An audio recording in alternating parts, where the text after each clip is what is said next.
everyone, welcome back to another LEGO review. Today we're going to be checking out a Harry Potter set. This one is Ollivanders and Madame Malkin's robes. I got it for my birthday, early for my husband, so let's take a closer look. Starting out with the box here, it's relatively large. It is ages 8+, 76439 is the set number. Ollivanders and Madame Malkin's robes with 744 pieces, and it comes with 6 minifigures. On the back, you get a behind-the-scenes look at what the stores look like, as well as a diagram on the top showing how you can combine them with Weasley's Wizard Wheezes, as well as a huge shipping label with my address on it. I cannot believe Amazon did that. They literally just slapped the labels on the back of the box, so that sucks tremendously. There's also a giant crease in it, so goodbye collectability of this box. Anyways, here we are. Before we begin though, I do want to give you guys a closer look at the minifigures. All right, starting out here, and the LEGO group just names this character Witch, which I think is kind of a bummer. I mean, I guess I don't know who else she could be, but she could have just been like Witch Florist or something. I don't know. She sells flowers in this shop, in this set, so that's what that's for. She has an olive green top and a very plain bottom skirt piece, which is a bummer, but that top looks cute and is nice, and she comes with that witch hat with hair, which is really good. So I do like that. Nice new character to have for the LEGO Harry Potter world. Following that, we have Madame Malkin, and I think they did a great job with her. I love the lavender and pink and purples, and then the little measuring tape around her neck there that does move to the back as well. That's just really good detail. And there is some printing on the front of her skirt, and I do appreciate that. I love this translucent little feather. She has the librarian hat, and that is nice.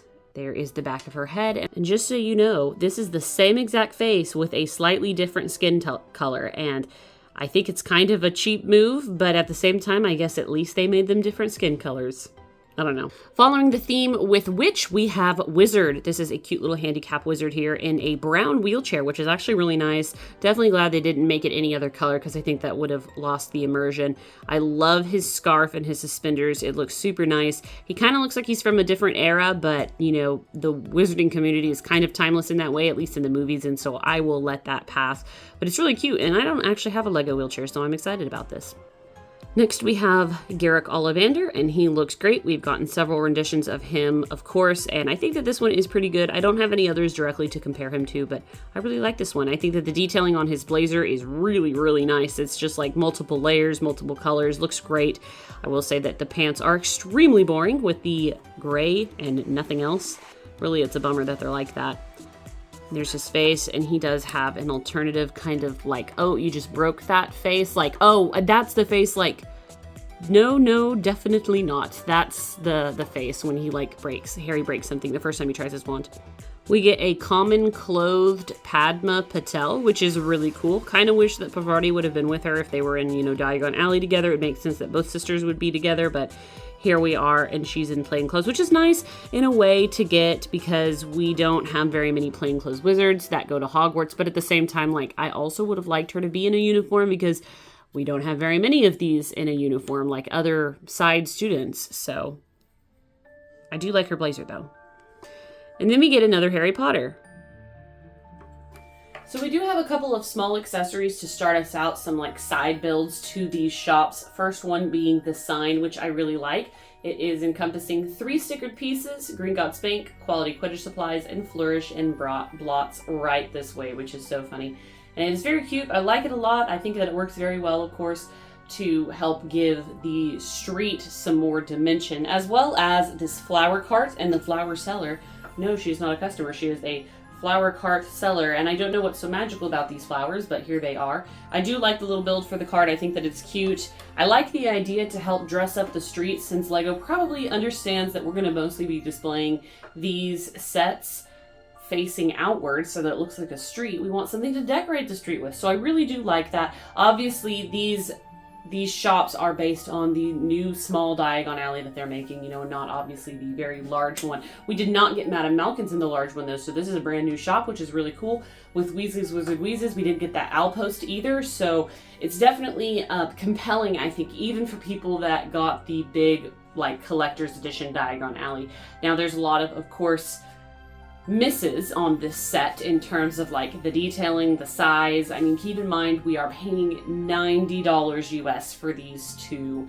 And while there are some cool pieces and very unique things in it, I'm not sure if it really meets $90, especially because these buildings to me just seem quite small, and the facades are just that on the inside. They're very narrow. So let's go ahead and take a look. We'll start with Madame Malkin's because hers is smaller. I will say I do really like the exterior of this with the purple and gray and lavender is really nice. She has a stickered sign here, but I love the windows as well.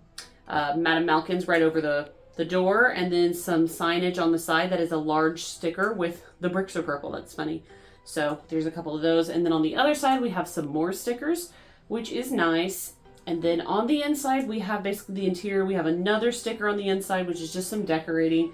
Actually, two, I'm sorry. Just to help fill out the shop itself. I don't know. There's a tiny build for a cash register as well as a galleon, it looks like, a tiny flower in the window here. And then we have a model wearing a scarf and a model up top with the Hogwarts generic robes. On top of that, we have a top hat model as well as another hat. On the side, my very favorite build is this sewing machine, of course. It looks really cute, like it's working on this red fabric that has just been pulled down.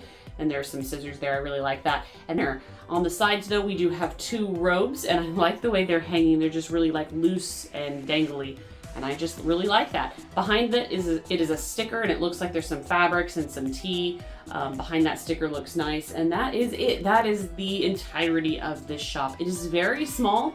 I think that they did fill that small space very well though, but it is small.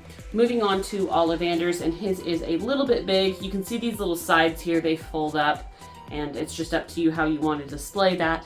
But we have the classic yellow, black, and tan, and definitely doesn't hold up to the Diagon Alley Ollivanders. We have gotten many versions of this at this point, and so that's nothing new here, but I think they do a decent job. We have the sticker for the Ollivanders sign as well as some of the wordage on the sides. And again, these do fold out like that. We do also have a chimney. That is a nice touch. And then on the inside, luckily, we have no stickered parts. So I really do appreciate that. We just have lots of wands. So I'll start here with the cash register, and it looks nice. We have another flower. That's funny. It's like the florist has been to town. Haha. But we have lots of displays of different wands all throughout in both tan and brown, and they are all unique wand pieces, brand new for this set, which I think is a very intriguing aspect of this set specifically. One of the best things that they've never done with an Ollivanders is the little ladder slides back and forth. Not super great, but like you get the gist, and I really like that. This one, Ollivanders, I think, does a lot to make it more crowded, and there's like just so many wands, you know, on display. Really like that. There is a wand box that you can remove and place a wand in for like the role playing, if you will. And then there's some wands displayed up here. You can take off these top pieces and put them in the street like the box shows, just as like a little display for the store.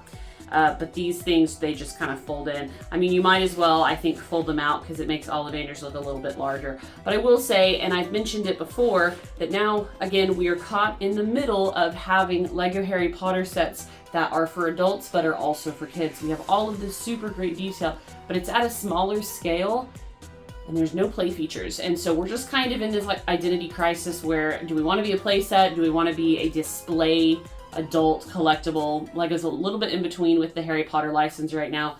I mean, it is what it is, because here I am buying this. But I did not personally buy the collector's edition Diagon Alley, and so for me, this set I really wanted, and I want to continue. I think that they might potentially do a lot more buildings, hopefully, than what we saw in Diagon Alley. It makes me wonder though, because we just got Gringotts recently and they're not going to scale that down, but I don't know. Other than that though, expensive for $90. But we do get some great minifigures, and Madame Malkin's dress shop is completely exclusive now to this particular set. So people who have Diagon Alley are going to be intrigued to probably want to buy this set for Madame Malkin. So overall, that is my take. Let me know, guys, what you think in the comments below. And until next time, I will catch you later.